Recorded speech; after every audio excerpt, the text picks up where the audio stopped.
Salut à toi, j'espère que tu vas bien. C'est assez drôle parce que, tu sais, cette semaine, je te parle pas mal de productivité, d'efficacité, etc. Et là, je me suis retrouvé tout à l'heure en train de devoir attendre pendant, je sais pas, une heure que mon ordinateur se mette à jour pour iTunes et que mon iPhone se soit mis à jour aussi sur la nouvelle version d'iOS. Maintenant, je suis en train de restaurer la sauvegarde de mon ancien iPhone sur le nouvel iPhone. Je te dis pas tout ça pour te dire que j'ai l'iPhone 10 et ça y est, je l'ai et tout, mais c'est assez drôle parce que je me suis retrouvé en fait sans téléphone pendant je sais pas, bah du coup plus d'une heure et sans ordinateur aussi parce que bah, je devais le mettre à jour. Bref, je me suis retrouvé dans un espèce de temps mort, tu vois, je pouvais rien faire parce que moi je suis tellement habitué à être connecté, tu vois, que là pour le coup j'ai ressenti les minutes, j'ai ressenti le temps libre entre guillemets, mais c'était pas du temps libre voulu, tu vois, c'était vraiment, j'étais complètement déconnecté en mode digital detox et c'était assez bizarre parce que c'est pas tous les jours qu'on est déconnecté à ce point-là. Là, je pouvais toucher à rien du tout, tu vois, ni mon ordinateur, ni quoi que ce soit. Et ça faisait bizarre, là c'est bon, je retourne dans le monde virtuel, je te fais ce podcast-là. Alors aujourd'hui, je voulais te parler moi j'appelle ça la technique du fainéant Mazo pour être plus efficace. Alors, je me suis rendu compte, moi, que si j'étais efficace, c'était entre autres en raison de toutes les automatisations que je mets en place, etc., tous les outils que j'utilise, mais c'est aussi dû en grande partie, je pense, à une espèce d'état d'esprit. Et c'est un truc que j'ai depuis longtemps, et notamment, enfin, tu vois, même quand j'étais étudiant, j'avais cet état d'esprit. Alors, je vais te donner pas mal d'exemples. Cette technique du fainéant Mazo, alors en quoi elle consiste? Déjà, c'est au-delà d'une technique, c'est plus un état d'esprit, comme je te disais. En gros, moi, je me considère comme quelqu'un de plutôt feignant, dans le sens où j'ai pas envie de m'emmerder avec des trucs, tu vois, que j'ai pas envie de faire. Et du coup, bah, comme tout le monde, tu me diras, mais mon attitude par rapport à tout ce qui m'emmerde, c'est tout simplement de torcher. Tu m'excuseras les termes, hein, mais c'est de torcher les trucs qui m'ennuient, c'est les trucs. Enfin, tu vois, dès qu'il y a un truc qui me saoule, je le fais tout de suite. Voilà, c'est un peu le secret de cet état d'esprit, de cette technique du fainéant Mazo. Non, je m'arrête pas là parce que il faut vraiment que tu comprennes ça. Tu sais, enfin, souvent, bah, on se dit quand on a une tâche à faire qui nous saoule, on dit ouais, je la ferai tout à l'heure, je la ferai plus tard et tout. Et en fait, ça, c'est le meilleur moyen de ne pas faire le truc ou alors de prendre énormément de choses. Tu sais, on en parlait déjà dans le podcast d'hier. C'est le meilleur moyen au final de pas faire les choses.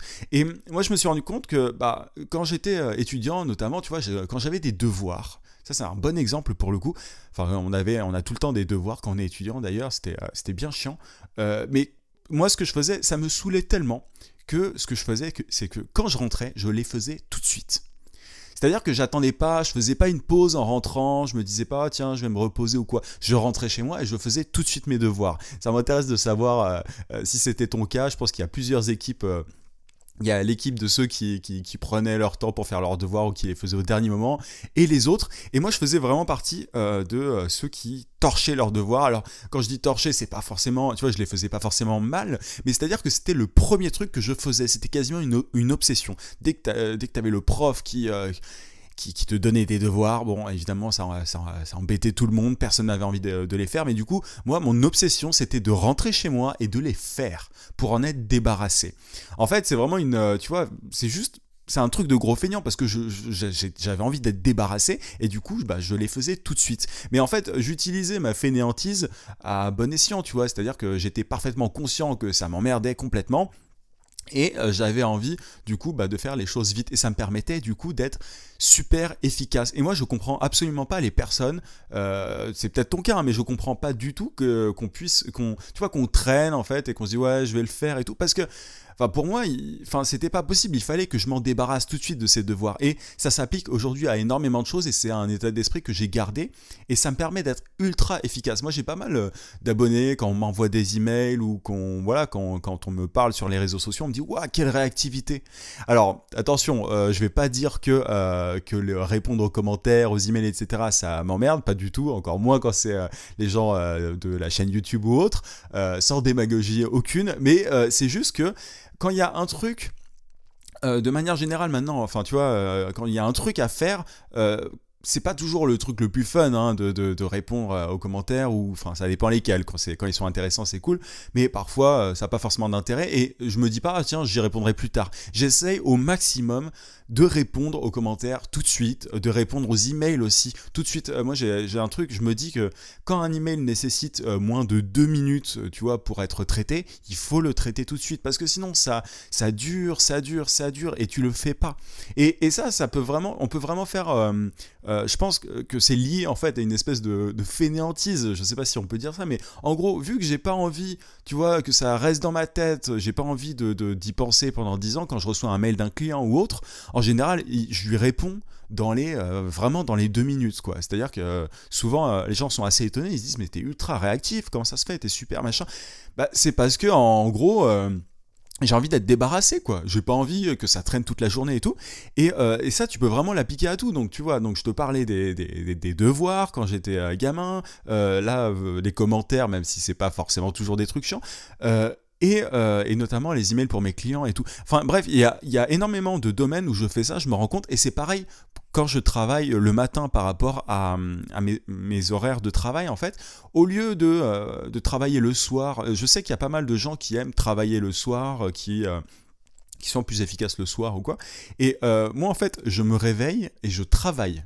Et je fais les trucs qui m'emmerdent le plus le matin, en fait. Tout ce qui m'ennuie le plus, je le fais le matin parce que je suis un gros feignant, j'ai envie d'être tranquille après. En fait, j'essaye d'avoir un maximum de temps libre par la suite, enfin de simplement... tu vois, j'ai envie de pouvoir profiter de ma journée. Et du coup, le bon état d'esprit, je pense, enfin, c'est justement d'éliminer les tâches qui t'ennuient le plus au plus vite. Parce que sinon, ça fait une espèce de... Tu vois, c'est un cercle vicieux, ça t'y penses toute la journée, tu te dis, bon... Et en fait, tout le moment où tu penses à ces trucs-là qui t'ennuient mais que tu vas devoir faire... c'est pas un temps tu vois, c'est du temps pas super agréable, quoi, parce que tu y penses toute la journée, tu te dis ah bah tiens, c'est comme les impôts par exemple, enfin bon, ça c'est un peu la même chose quand j'ai une échéance moi au niveau des impôts, j'automatise un maximum mes impôts parce que ça me permet de pas y penser et de pas avoir à me dire ah bah tiens, dans tant de jours ou dans tant de mois, il va falloir que je paye, parce que sinon ça reste un petit peu en fond de tâche, tu vois. Je pense que l'image est pas mal, c'est vraiment comme un ordinateur en fait, un truc qui tourne en fond et qui te prend un petit peu d'énergie. C'est exactement la même chose pour moi, pour les devoirs quand on est gamin, les commentaires, tu vois. Moi, j'y réponds au plus vite parce que je me dis... Parce que sinon, ça va trotter dans ma tête, en fait. Ça va trotter dans ma tête et je vais me dire, ah, il faut que j'y réponde, il faut que je me dépêche, enfin, il faut pas que je traîne trop et tout. Et au final, ça me prend de l'énergie, ça me...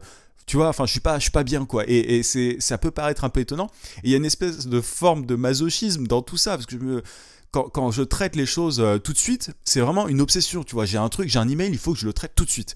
Quand j'ai un commentaire, il faut que j'y réponde tout de suite. Un texto aussi. Moi, je comprends pas. C'est pareil pour les gens qui répondre au texto tu vois, 2 heures après ou quoi, je comprends pas, parce que tu l'as dans la tête, ou bien t'oublies, hein, soit on oublie, soit on est obsédé par le truc, ou en tout cas on est un peu pourri par la tâche à exécuter pendant un certain laps de temps. Et du coup, moi je considère que pour être efficace, c'est vraiment le mieux d'avoir cette espèce de petit masochisme. Ah tiens, un truc chiant, vite, il faut que je le fasse.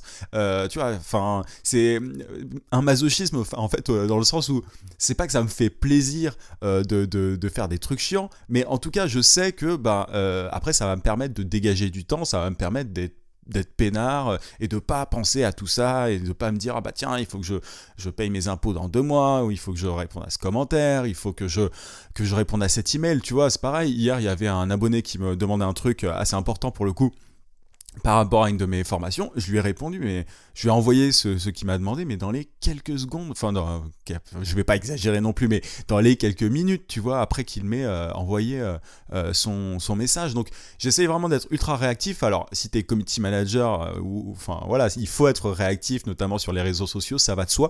Mais au-delà de ton boulot, je pense qu'il faut, tu vois, c'est vraiment le mieux d'avoir cette petite obsession et d'essayer d'exécuter les tâches au fil de l'eau. C'est un peu ça la technique, c'est vraiment faire les choses au fil de l'eau plutôt que de reporter, constamment reporter, comme c'est le cas avec notamment les to-do list. Tu as peut-être une to-do list, moi je n'utilise pas de to-do list, et simplement parce que je considère qu'il y a plein de trucs. Moi, je me suis retrouvé, en fait, c'est assez simple. Je me suis retrouvé, quand je faisais des to-do list, à reporter constamment des tâches au mois d'après. Et quand l'échéance arrivait, je reportais encore le mois d'après. Enfin, tu vois, c'est-à-dire qu'il y a des trucs, soit tu les fais tout de suite, soit tu les fais pas, quoi. Mais moi, ça me permet d'être vraiment tranquille et bah, je sais pas, d'être mieux, quoi. Ça peut paraître un peu étonnant comme méthode et tout, comme approche, mais c'est vraiment un truc que j'ai depuis longtemps.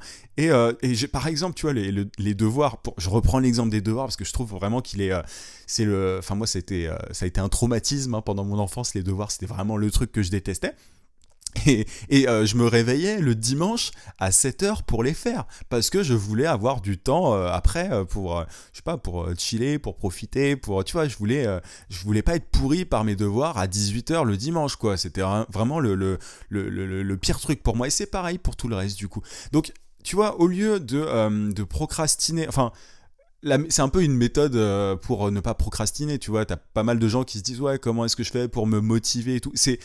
La motivation, elle vient, je pense, du plaisir que tu peux avoir par la suite à ne rien avoir à faire. Enfin, moi, dès que j'ai une tâche, bim, je l'élimine, je l'exécute au sens littéral, parce que après, ça me permet d'avoir du temps pour moi et tout, et de pas crouler sous les tâches, les trucs chiants. C'est vraiment, c'est du flux tendu. Et je te conseille aussi d'avoir cette approche-là, qui est bien plus agréable que de reporter constamment pour ensuite être stressé, se dire ah tiens, il faut que je rende ceci, cela. Tu vois, moi actuellement je suis en train de préparer des formations pour des boîtes ou même pour les écoles dans lesquelles je vais donner des cours. Bah pour le coup je m'y prends vraiment à l'avance, quoi.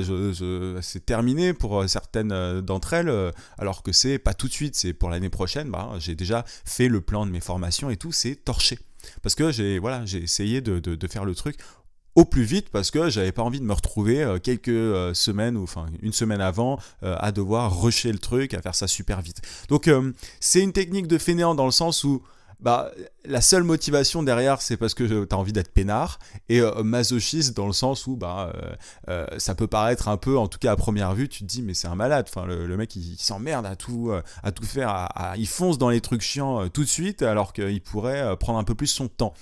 Tu peux parfois prendre plus ton temps, mais je pense sincèrement que plus t'es rapide, mieux c'est, et c'est bien pour toi, pour ta tranquillité, tu stresses pas comme ça tout simplement. Et il y a plein de gens qui sont ultra stressés et tout à cause de ce genre de, je pense, d'habitude qu'ils ont, et ils voient la liste de tâches qui est énorme et ils se disent bon bah, il va falloir que je fasse ceci, cela, machin. Alors que s'ils faisaient tout en flux tendu, ce serait bien plus tranquille. Tu vois, moi j'ai j'ai rien du tout sur ma to-do list. Normal, j'ai pas de to-do list, mais là j'ai rien à faire. Tu vois, j'ai rien de prévu parce que j'ai exécuté le tout au fur et à mesure. Bref, voilà un petit peu ma technique, si on peut appeler ça une technique de fainéant maso. C'est plus un état d'esprit qu'une technique, tu l'auras compris. Mais c'est un truc que j'ai depuis longtemps et qui, je pense, voilà, il y a un côté un petit peu obsessionnel, pardon, mais qui me permet d'être ultra serein sur plein de niveaux. Voilà un petit peu ce que je voulais te dire. En tout cas, si ça t'intéresse d'avoir plus de temps libre et vraiment de gérer ton temps au mieux, je te rappelle que j'ai sorti une formation que j'ai appelée Time Master. Elle est sortie mardi et elle est à un tarif ultra avantageux jusqu'à dimanche 23h. Après dimanche à 23h, elle prend son tarif normal, donc 100 € de plus. Là, tu as 100 € de réduction jusqu'à dimanche 23h.